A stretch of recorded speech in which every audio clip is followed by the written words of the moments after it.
Hey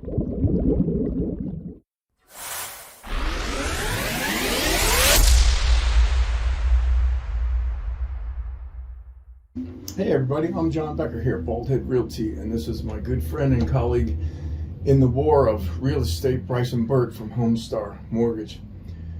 We have a lot of interaction together because we deal with the same people that have the same goals. Everybody's trying to get a house and they're trying to get it at the best price possible and trying to get the best financing. So to thread this needle, needless to say, can be a challenge at times. And so we're going to get together, and we got a few statistics to talk about. Bryson has a nice chart here, and I'll have that available for you at the end of the video in the description tab. But we're just going to talk a little bit about how we feel things are going, and hopefully you can glean something from it. So how's it going on your end, buddy? I mean, we're still busy. The market's good, but it's hard to compare looking back at 2020 and 2021. Yeah. Things were just roaring. We've seen unsurmountable numbers, number of people moving to the area. It was not healthy to keep that volume up year over year. It will never be healthy. So we're still above where we were in 2019. We're back to a very healthy pace of growth here in Macon County, and we feel confident kind of going forward about where we're going to be. We've got 14 contracts going into October. It's not a bad month in our world. So yes, numbers are not, we don't have 20 loans a month like we did, but it's steady. And I think people are still moving to the area. They're not going to slow that down. Yeah.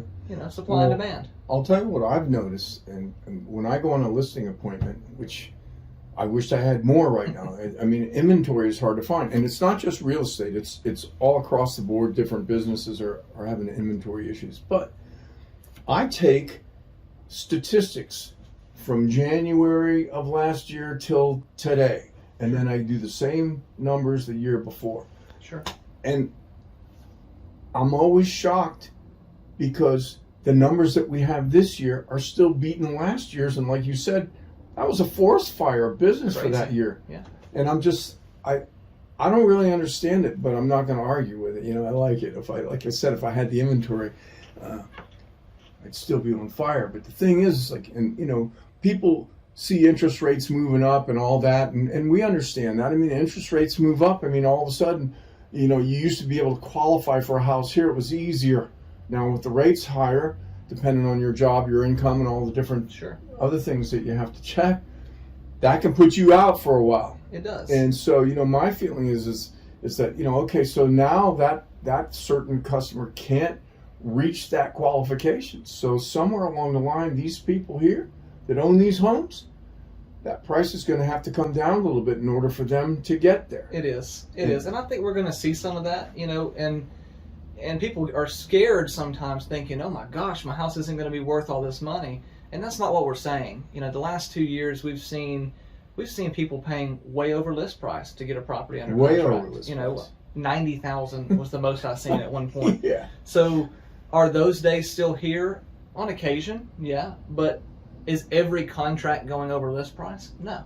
And so that's in your advantage as a buyer if you're looking for a property. Rates are higher, sure. Rates are still fair compared to where we're at in the economy today. And don't let that hold you back from buying a property. I talked with a buyer this week about a strategy. We like to talk about strategy in my office. Mm-hmm. Instead of going to a property, let's say there's a property listed for $300,000.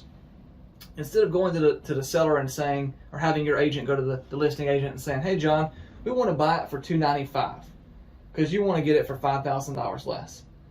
How about you present that offer in a way that says, hey John, we'll pay you $300, but we want your seller to buy down the rate with that extra $5,000. That right there makes a substantial difference in your monthly payment. The $5,000 you financed is minimal depending on the rate. But the $5,000 you use to buy down your rate can save you thousands over the years.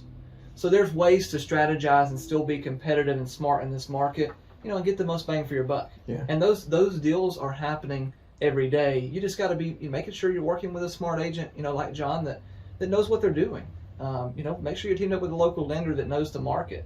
There's ways to get through this without being scared. Yeah. Don't let fear hold you back from buying. We were just talking about that earlier.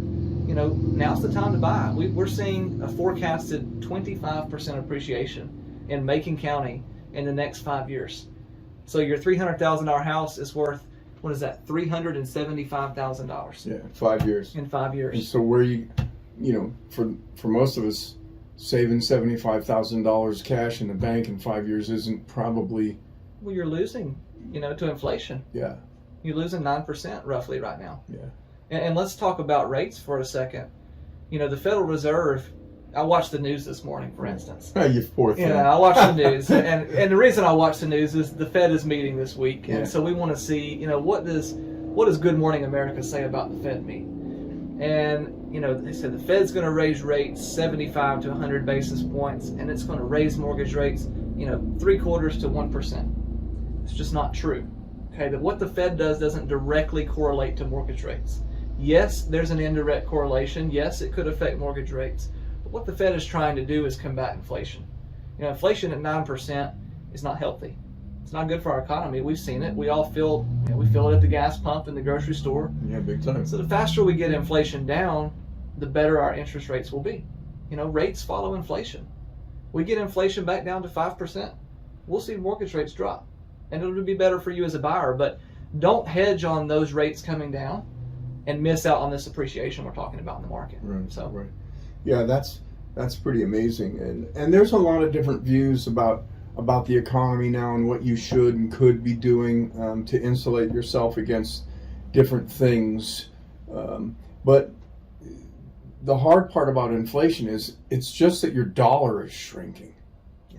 So when you go, like for example, I went to buy a block of mozzarella cheese to make pizza. I usually pay $3 for it. It's now $7.50. And I'm thinking, well, maybe I should lay off on that a little bit. But I mean, it's the money is shrinking. And so like in those kind of times, people look for ways to conserve cash. Having a 401k is a sick thing right now, because if you pull your money out because you're afraid, you're going to get wanged twice. Once by taxes, and the other one is because the market's down in the toilet. So that's not a good plan. You got to sit on that one and hope for the best, because these cycles go up, they go down, they go up, they go down. They always have, and that's how it's going to be. But the people that have experience conserving cash do a couple things that cause them not to lose, and one of them is investing in tangible assets. right. So there's a number of things out there. People will invest in gold and silver, Sure. but primarily it's real estate. And the reason why is because you can drive to it. Yeah. You can It's walk into it, yours. you can touch it, and it's there. And when you're looking at the rate of appreciation that you're Exactly. talking to here, that is an incredible way to conserve your nest egg. And it's something that we should all be doing. I remember back in the 70s when the interest rates were 18%. People were still buying homes. And let me tell you, those folks, they were buying houses in that day down in South Florida. I think I bought a house that was $35,000, and that was a lot. Same house selling for like $450,000. Don't you wish you would have kept it? Yeah, yeah. Hindsight, right? But so I agree with you, Bryson. I think the best thing to do is, if you're in the market for that and you want to get a house, don't be afraid. No. Because that all that's going to do is push you to the back of the line. It is. It's going to put you in a worse position financially in the future. Yeah. So, if you know someone that's looking, encourage them to, get with a local real estate agent, start looking in the market, be educated when you make that decision. And if you know somebody that's looking to sell your property, John's sitting here telling you we need listings. The people are here to absorb those listings. The buyers are ready from all over the country, and there's locals here ready to buy as well. We need those listings. So if you know somebody that's looking to list their property, we can get it moved very quickly. So now's the time. Spread the word. The faster everyone is educated, the faster they spread the word, the better it helps out our entire local economy. Yeah, so that's awesome.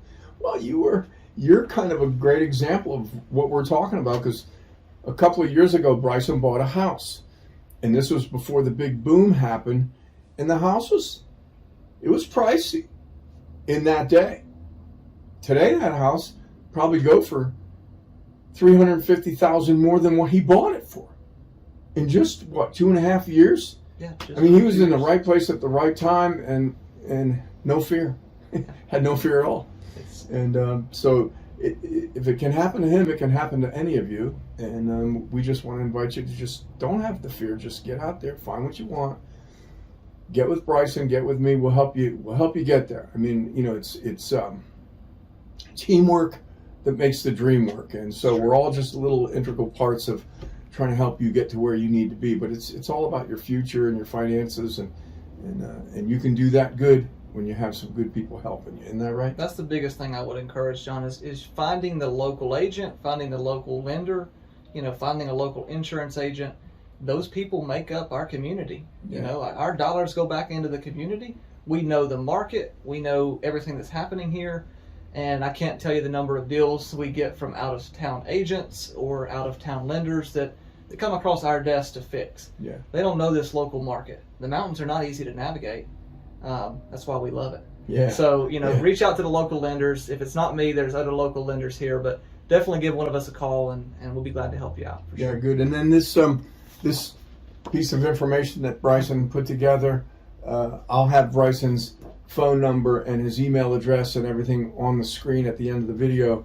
And you're welcome to give him a call, or send him a note, and he'll send you a copy of this so you can see it. Be happy to answer any questions that you might have. And appreciate you coming in and seeing me again, man. Thanks, John. I like doing this. I get educated every time he comes by. But we'll be looking for you, and thanks for watching. Thanks.